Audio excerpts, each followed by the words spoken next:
in terms of disability. Do you think, I've made an assertion that people are talking about it more, there's more awareness, people are responding a bit better, or what is the fact? Have you seen an improvement in the past few years? Okay. So once again, thank you for having me here. So WHO, if we look at statistics, says that we have about 25 million people living with disability in Nigeria. Now, I streamlined that to that we have in the foundation and how we've seen quite a number of people lose their limb, either due to accidents or congenital defects. Now, we've seen that the core disability is now in that forefront due to this bill that was recently passed January 2019, which talks about basically addresses disability and the impact it's going to have on people that violate this particular bill. So the bill addresses that, for institutions that have been established already, we are giving you 5 years to transition into environment that enables people with disability. So for example, somebody who has physical impairments, there's a ramp that enables the person to come in. For somebody with visual impairment, there's brailles that enables understanding or accessibility to that particular information that is available. And also the idea that we are saying zero discrimination. Now that bill is also emphasizing that there's zero discrimination for people with disability, and the repercussion of when you do that, some of them are fined, some of them are sentenced to prison. So I think that bill has been a great impact to push forward the issues on disability. Conversation. I mean, I noticed at about 2011 there was a conference that was held, International Disability, Conference on Disabilities, and it was that was re-echoed several times, because I know then the law, it had been in place, wasn't recognized across the board. But a lot of people misconceive the idea or the term disability. People do not understand what it necessarily covers. So how do you define disability? So disability cuts across different spans. So I think the generic one people just say is until when I can see it. Say for example, until when I can see that you can't see, until when I can see that you can't walk. It's just like the generic idea, but disability cuts across congenital defect also.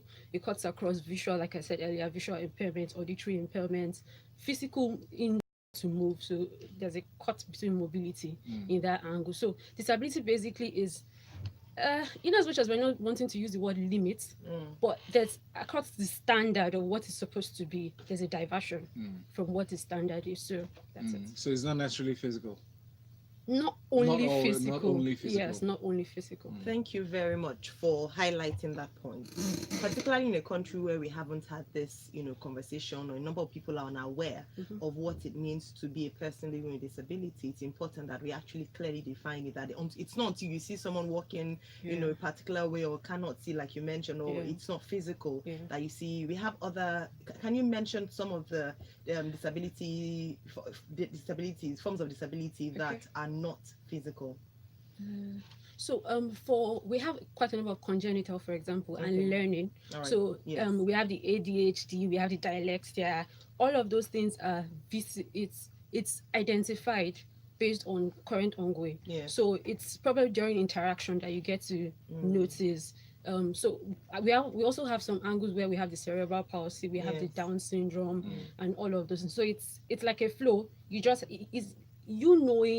You being aware that this exists, so you're able to identify that, okay, this is it. Absolutely. I'll use dyslexia as just a point on dyslexia, for instance. Dyslexia is one that it's difficult to measure because it's only if sometimes you're not able to, cognitive behavior, your ability to read numbers or calculate numbers or read lines clearly. I learned about this when I was in university, and I thought, how they say it's foreign disease, foreign machination, it's not real. How can you say that? But we realized that when some people were given special support, they actually did better in the academics, and that's something that we don't acknowledge as a learning, disability, by putting it that way. So thanks a lot for sharing that. And then the first one you mentioned, ADHD, the attention deficit hyperactivity disorder. It's also something that's very common. Yes, it is. A lot of kids, especially children who have this, they lack the ability to pay attention or to sit Exactly. still. Exactly. And most parents or teachers Just think categorize they're it in as, trouble, oh, yeah, they're throwing troublesome. tantrum, all Thank of you. that. They lack home training.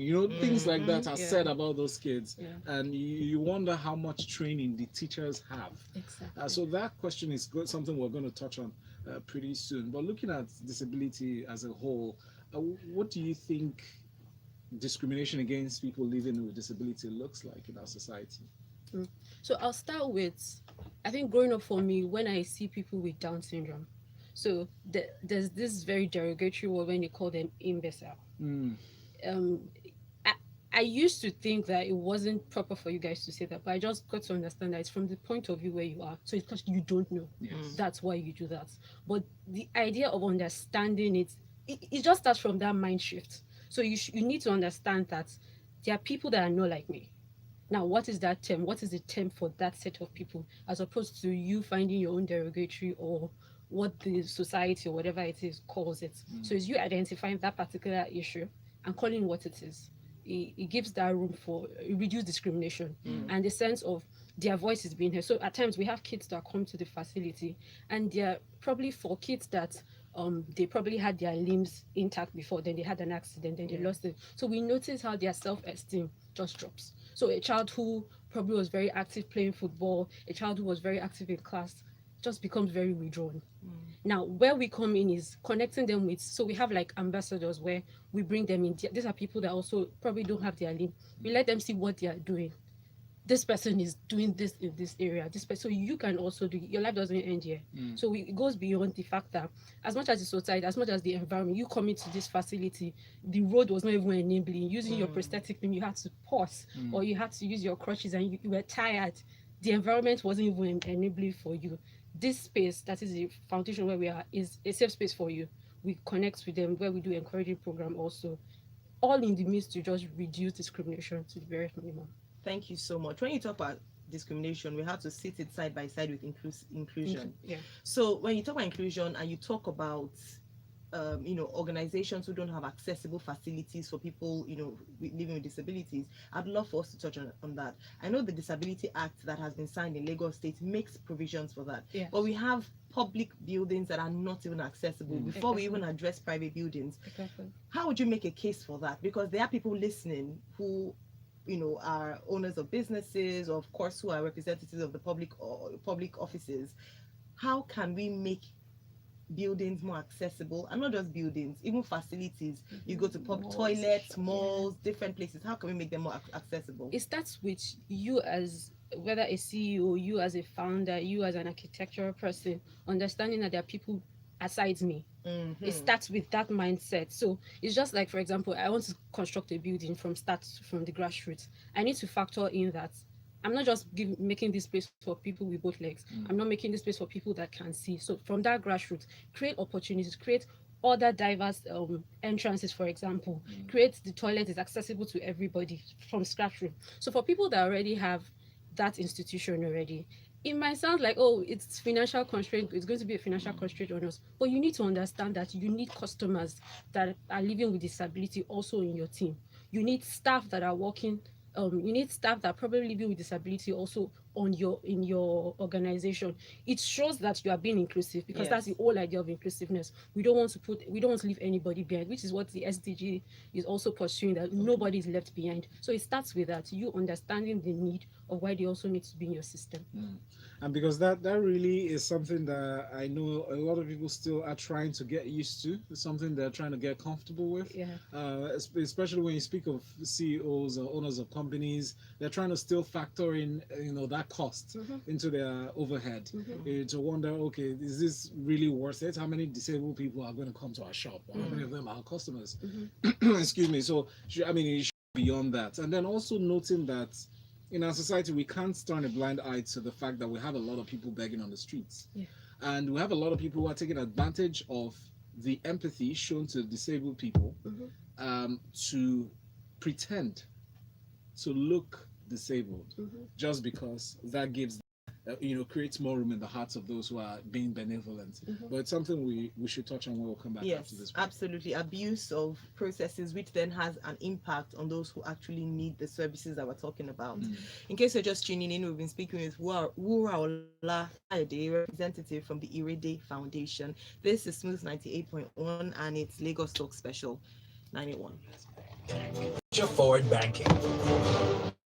The name is hard for me because I have My name is Yeah, what? R Factor. You do? Yeah, you don't know. That's a Wura. Look at it. It's such Oh, a, so your name, cute. it's just like, wow, you did the, oh, wow. Yeah, I mean, I Can any of you come downstairs? She's leaving. She's leaving. She has a meeting on mainland, and they haven't given her in the kitchen. Supreme. no, give her the cake. She let her wait, Joe. No, she has a meeting for Okay. 11. She has not even seen the case. So she We will don't give give her. it to We her. can't come Oh, here. we can't come here. All right, bye guys. Bye. All right. Wow, so I don't know within her name. Wow, I can't. As in it's so wow. See, it's, never so it's knew you not had pronounced. that. Yeah, I'm it's just, not. It's not pronounced. I cannot do.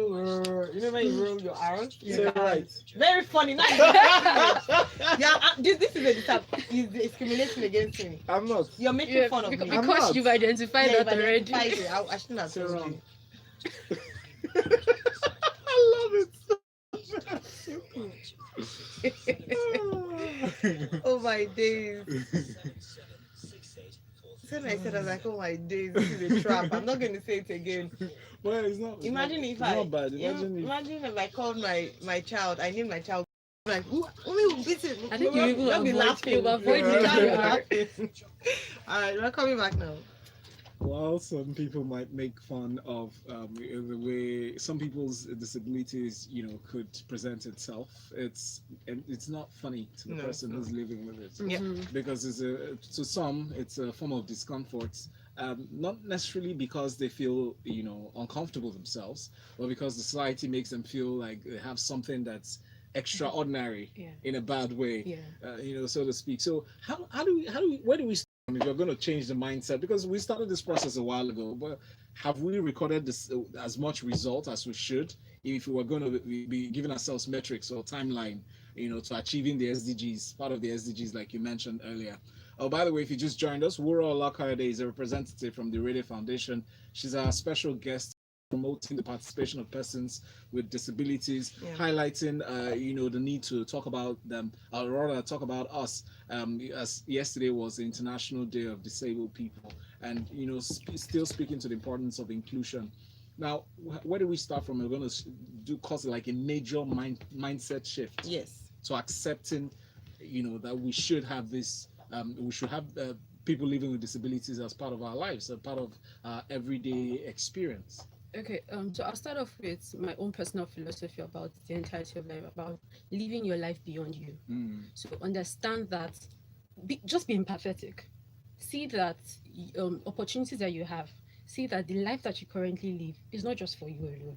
And we have other people who probably started that life that you're living, or it just had to go, it just cut short or went off like that, or never even had the opportunity to live that life. So be empathetic. I think we could go through different techniques, through statistics and all of that, but be empathetic. Being empathetic, identifying that this person has a problem, how can I help? Even in the bit of, people are taking advantage. That's why organizations like us do exist. We've had cases where we want to help this particular parent, and they'll be like, begging is the source of livelihood for us, so we'd rather not get that help that you're willing to give us. There are people that actually say Yes, this. we've had cases that are, or they just come, then we don't see them anymore, because, and it still takes us back to the kind of income, how we are living at the moment. There's poverty everywhere. So if I've found out that, I took my child out today and I brought in about 2,000 naira, how about I just go tomorrow? I go next tomorrow. But the truth about it is that child is not in school. That child, you're robbing that child of the childhood that child is supposed to have. So it's probably supposed to be running, playing in school. You're being carried, or he's crawling around. So it just goes beyond us as an individual to be empathetic and live life beyond us. Thank you very much. Now, when you talk about empathy, I know I've also spoken to a number of people, living with disabilities, and they talk about the fact that we don't want to be pitied. Yeah. So show us empathy, but don't pity us. Where's the line? Because genuinely, some people don't know. And coming from your experience working with, people living with disabilities, what comes across to them as pity. So what I might be doing, thinking, I'm being helpful and being kind. So can you just lay it down or break it down for people who are listening? What could be considered as pity and what would qualify as empathy? Okay, so let me use this narrative and the emphasis on consent. So consent goes beyond everything. So for example, this child gets her prosthetic limb for the very first time and she's walking. Which we ask, can I hold your hand? Do you need help? We shouldn't just assume that they need that help. We shouldn't just assume that they want that help, because some of them really, they want to go beyond. They want to live their life like every normal person. They don't want to be held back. They don't want you to see them as a liability. So let them ask for that help. Or the worst case you could do is that, do you need that help? Ask the Offer question. it and just don't Exactly. assume and Don't just give the assume. help. Don't Okay. assume. So Alright. zero assumption. Ask. Get consent, basically. Right. So even if, let me give another scenario. So even if you see someone struggling to do something, again, just so that people are clear, even if someone is attempting to maybe open a door and they're finding a bit of difficulty, still ask seek permission before you help them. Yes. Because it might just be a challenge for them. I must do this. Exactly. Mindset. This I have to do myself. Exactly. Thank you very much. You mentioned, you cited the World Health Organization's report in 2011 when they revealed that 25 million people in Nigeria have one form of physical disability or the other. And looking at this, we talk about inclusion now, we're highlighting the need for inclusion now, and inclusion really should go beyond just the talk to actually having these people as part of in your employ, as part of your staff, to work with you. The inclusiveness, as the society have understood since the law was put into play, was that they should build ramps. But going beyond just building ramps, how do you encourage businesses, companies, establishments, organizations to, encourage this spirit of, build up the spirit of inclusiveness? How do you think we as Nigerians could do more? So for organizations, this is my pointer to HR. So for example, the United Nations, when they're recruiting, there's quite a number of foreign agencies. When they're recruiting, there's room for people with disabilities. So you are able to identify that, do you have the disability? What is the disability? Because the entirety is that we want you on board. Yes. It's that sense of your human rights being protected. You have the right to earn income. You have the right to go to have proper education. You have the right to work. So it starts with them identifying that particular position that they want filled. And it's not as if you're trying to bring them in because, you just want somebody with disability in your system. Does that person that came in for the interview with disability, does he have that? Did he go through that process? Did he pass through that process to come for that role? If yes, take that person in. Don't say because the person has a disability, yes, there might be quite a number of limitations, no doubt, but he needs to be in that system. It starts with that place. He needs to be in that system and bring them on board. Now, talking about being in that system and the need for us for organizations to be more accommodating, do you think it would go a long way if it was incentivized, at least in terms of positive action? So recently, this week actually, we saw that a bill is being passed in or being considered in Senate for positive action to have more women in public office, particularly as ministers. So there must be a quote, I think 35% was what was the suggested percentage, or what will be mandated by law if it does pass and it's signed into law.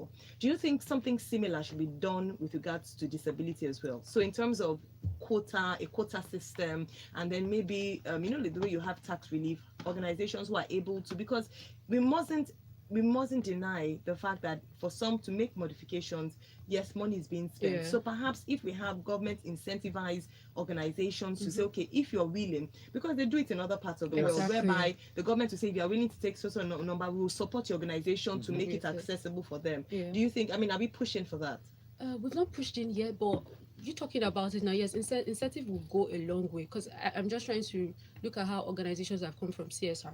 So you know how CSR was just underground, but you see corporate organizations emphasizing that, we're doing this CSR because it puts them out there. So if that incentive also on the emphasis of, you should have X number of people with disability in your organization, and it probably will put your brand, your organization in that limelight, I think it will do fantastic for them also. What are some of those challenges that you're experiencing? Coming from your own purview as a group, as an organization, not for profits, what are some of those challenges in your cause, in pursuing your cause? In what life? I didn't get the Okay, so question. you're one of the primary thing parts you play really is to ensure that you focus on encouraging children who are living with disabilities, Disability. right? Yeah. And congenital. Yeah. Also, I mean, you approach parents, right? Yes, you we do. you get to meet them, and Yeah. you try to sensitize them into the need to bring their children out of those doldrums of psychologically putting them in prison, because some of them feel like they're in psychological jail, Yeah. even when they can't express themselves as Yeah. best as they could. Yeah. But what are some of those challenges you express in trying to appeal to those parents to get these children included in society and to get them to engage in developmental processes, education, and whatnot? Okay, so challenge with caregivers. So Yes, I'm going to please. put everybody, parents, into that One loop. box. So Okay. we've probably had cases where before the child, before they get to come to the facility for probably the help they need, that child has not been going to school because that child is indoor. So because of the shame and the stigma that probably neighbors would have, on that child. So that child is put inside. We have also had cases where a child is using prosthetic limb, and you hear the parents be like, "Oh, I don't want it this way because I don't want people to know." Now, this child lost the limb. This child is now using a prosthetic limb, but you still don't want people to know. It just shows what that society has just done so much on them. Also extends down to the school now. We have cases where this child's probably even using prosthetic limb, and you don't want your child to go out for break because you are scared that it will fall. For crying out loud, other kids with both legs fall down during play. So let them be. Let them live their life. And for crying out loud, kids with prosthetic limbs, even kids that walk with crutches, play football. Exactly. So that limitation, that's where we also go to the schools to talk to them. The whole idea of getting the prosthetic limb for this child is to safeguard the childhood. They want to play, they want to learn, they want to fall, they want to get dirty. It's childhood. Let them enjoy it. Also, we have cases. So now I'll talk about the trauma bit of Yes, how please. we have. So the trauma could come in from cancer, from accident, from negligence. Now we have another level, which is from the traditional bone setters. So a child falls down, instead of taking that child to the hospital, you go to traditional bone setters. Now they say they will help you manage it, but we've had cases where the leg or the hand just goes gangrene, it decays, it falls off right in front of that child. Now that is one particular sector that we're trying to go into to see even if we know we can't eradicate you, but go through the proper ways, do the right thing, connect with other orthopedic surgeons, learn from them, do it the right way, because we have 80% of these children with disability based on trauma. Now imagine if it was just the 20% with congenital that we had to face, the number would drop. So your child falls down, go to the hospital. Don't use hot water and massage the leg. Go to the hospital. Thank you It so will much. reduce so for much. highlighting that. Thank you so much. And the underlying thing here is ignorance. Exactly. And the work with, from statistics from the UN, we have that. More people have secondary trauma, in terms of trauma or secondary disability because they weren't born with it. So not many people are actually born with it. Yeah. It happens in life, and some of these things can be prevented, like you Exactly, yeah. mentioned. And for us in this part of the world, in Lagos, in Nigeria, and if this is happening in Lagos, I wonder what's happening in the rural areas. So it's ignorance, not knowing how to respond to emergencies or accidents in some cases, particularly for our children or for people who, even for adults. I know an older woman who fell, and they were like, "Oh no, we want traditional bone setters. They don't want, she's old. We want." So that is a big issue. It's a largely unregulated sector, and so we cannot rely on that. Yeah. We cannot, say this enough. And I must really commend you guys for actually trying to sensitize traditional bone setters. I don't know how difficult that might be. Can you give us a little picture? So we know that we can go. We need that third party. Now the third party is the medical body, so the orthopedic surgeons, because they are the one that we can't just go there to tell them that, oh, you guys are not doing the right thing, because it's really not in our place. We are like the secondary impact. So a child loses the limb, we are the supporting system. We're not the one that will do the surgery. You're not the practitioners. Exactly. So we're trying to come on board with orthopedic surgeons, with medical doctors, so that they can be that voice on our behalf to connect with them. Sorry, just before we go on a break, I need to point this out from an article that Okay. was released that, talking about quota system and the provisions of the Disability Act, Okay. that the law says that at least 5% of all public appointments must go to people with disabilities.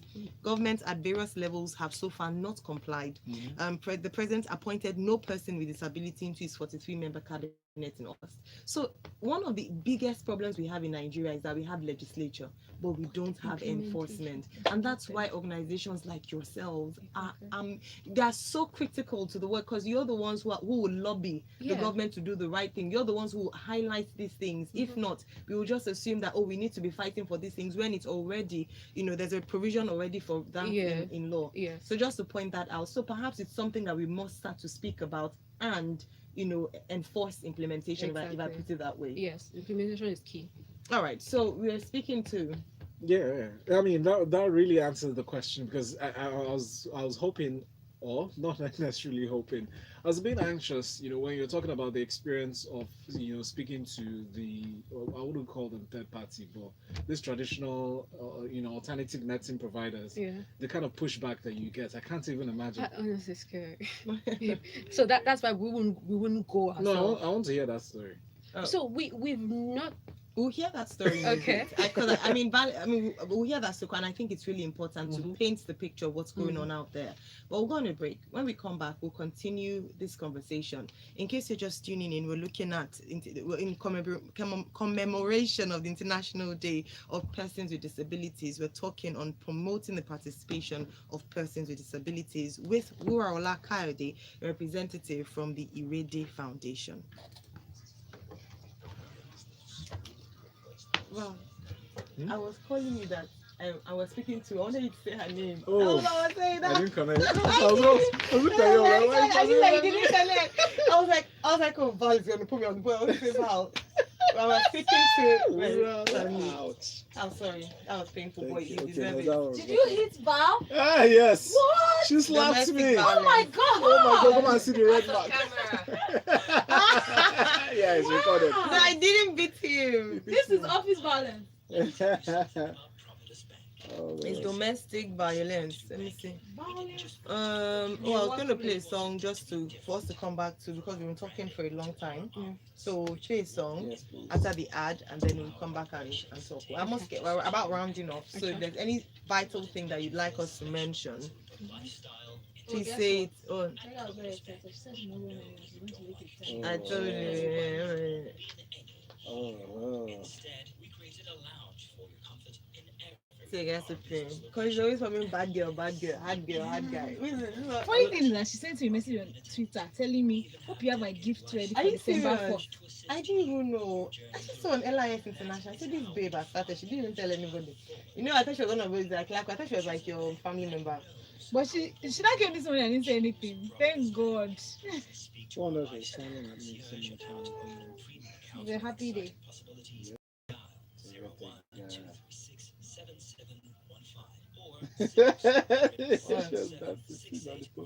Yeah, beautiful.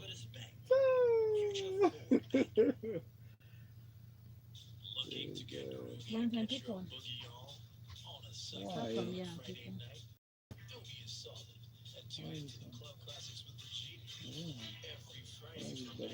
Oh, that thing. Is it you that why should I such a bad thing?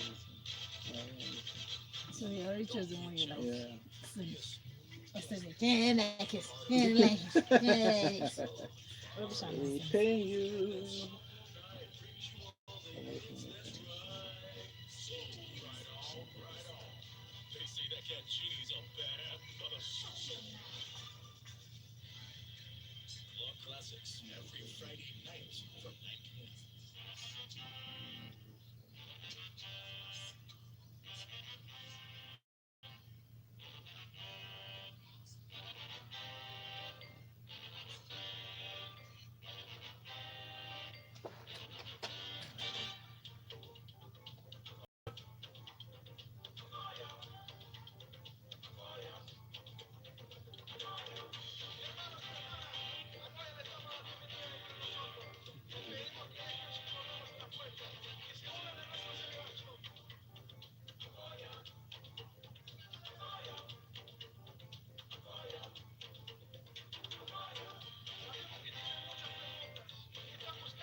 Oh Lord.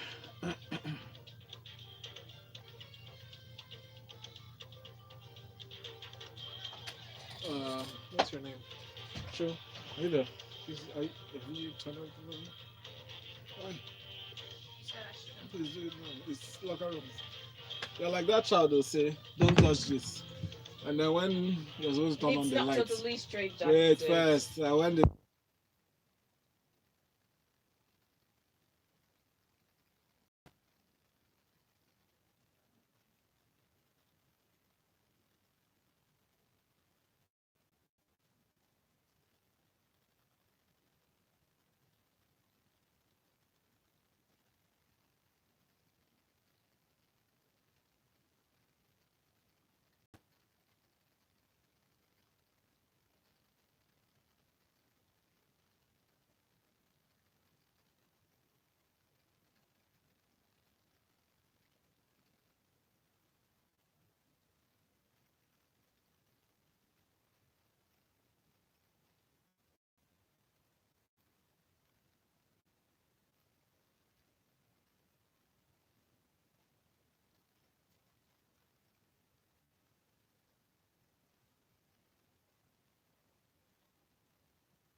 go, yeah, it just makes me want to go back to salsa class. Lagos, thank you so much for staying tuned. Listening to Lagos Talks 981. It's a special with Wura Ola Kayode. She's the representative from Irede Foundation. Irede Foundation is a not-for-profit organization. It's focused on encouraging children that are living with limb loss.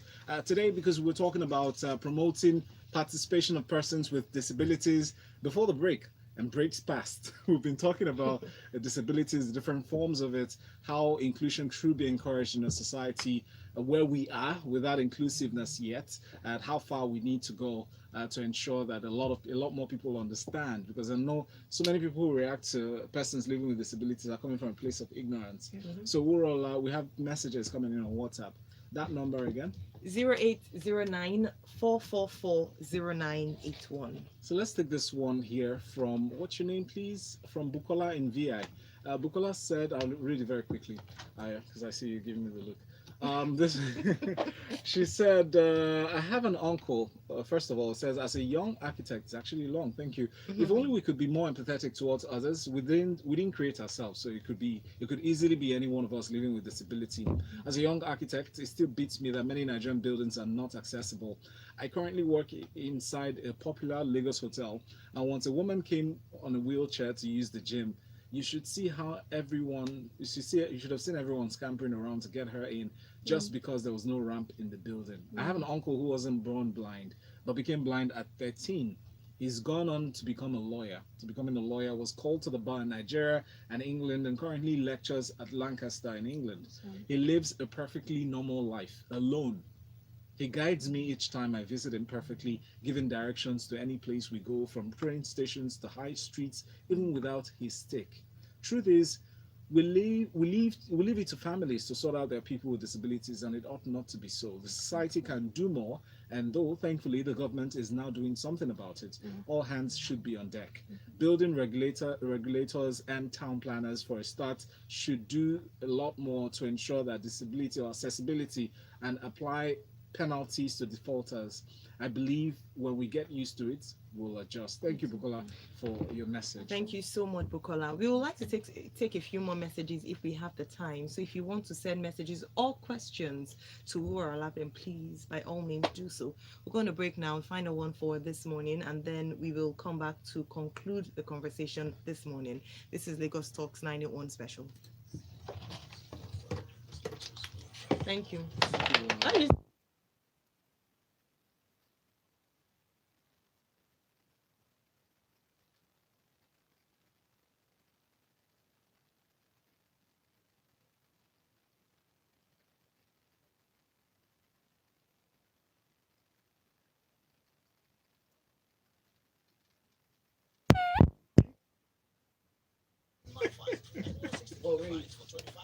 Come back here. I'm not going anywhere. Come and stand in front of me. How to use your restroom? You pee here. No way. Oh my god. I like the idea of being a bully, but I can't be a bully. It's not possible.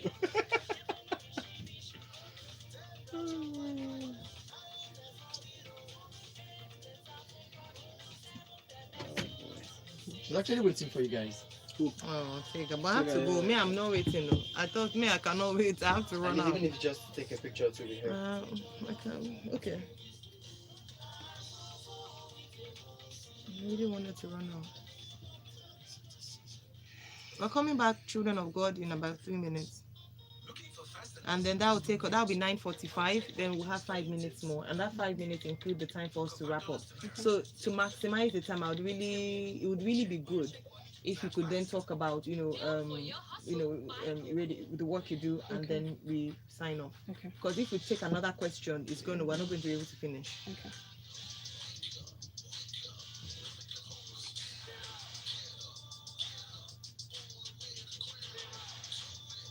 Breakfast your day every day with the nourishment of malt, milk, and cocoa, and the delicious taste of Milo.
Hey, Lakumi has posted it. Sharp. Wow. This is nice. The new Lakumi is on point. Sharply, like.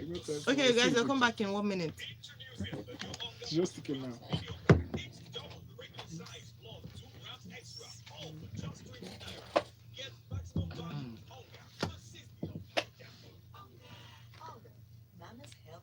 Okay, so we'll look at you give suggestions on how companies or rather institutions can encourage inclusiveness, more inclusiveness for kids, for persons living with disabilities, and ways suggest ways like counter ways. Here's what I mean. Instead of saying this to a disabled person, say this. Instead of calling somebody blind, Okay, guys, say we're coming back. visually We're coming back. impaired. Okay, sure, you lead that then. Okay.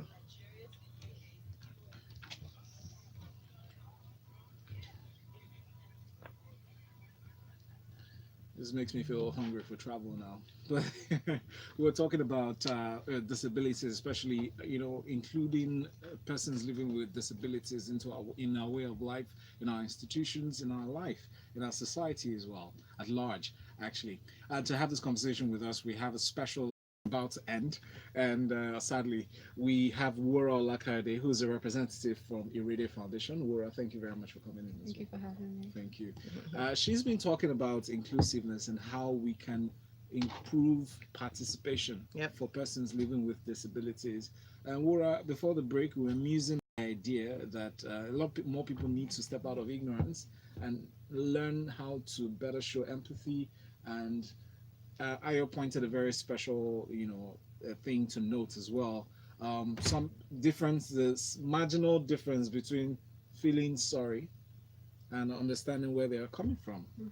Relating with them other than feeling sorry, being empathetic other than being sorry.